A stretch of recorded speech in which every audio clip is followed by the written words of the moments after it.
අපිට ලැබුණු දීර්ඝ සති අන්ත නිවාඩුවේ අපිත් ගියා ග්‍රේප්ස් පිකින් කරන්න.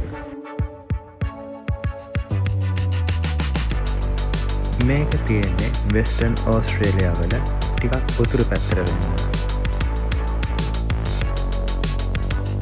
තෝන් වැලි ෆ්‍රෙෂ් ෆෘට්ස් කියලා GPS කළාම මෙතෙන්ට ළඟා වෙන්න පුළුවන්.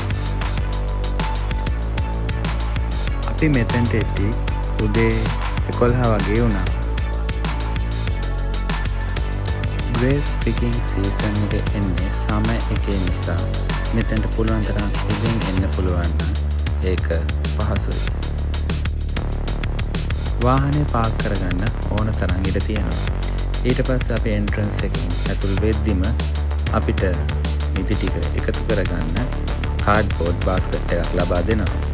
මේකට අපෙන් කිසිදු ඇතුළත් වීමේ ගාස්තුවක් මුදලක් අය කළේ නැහැ. පෙට්ටිය හිස් වුණාට කොල්ලගේ හදවත පිරිලා.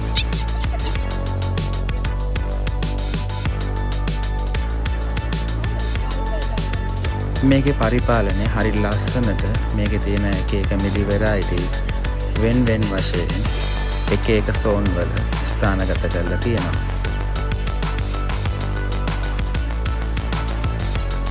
අපිට ඒ සෝන් එකේ එක ලේන් එකකින් ටෙස්ට් කරලා ඒක හොඳයි නම් අපිට ඕන තරම් පික් කරගන්න පුළුවන්.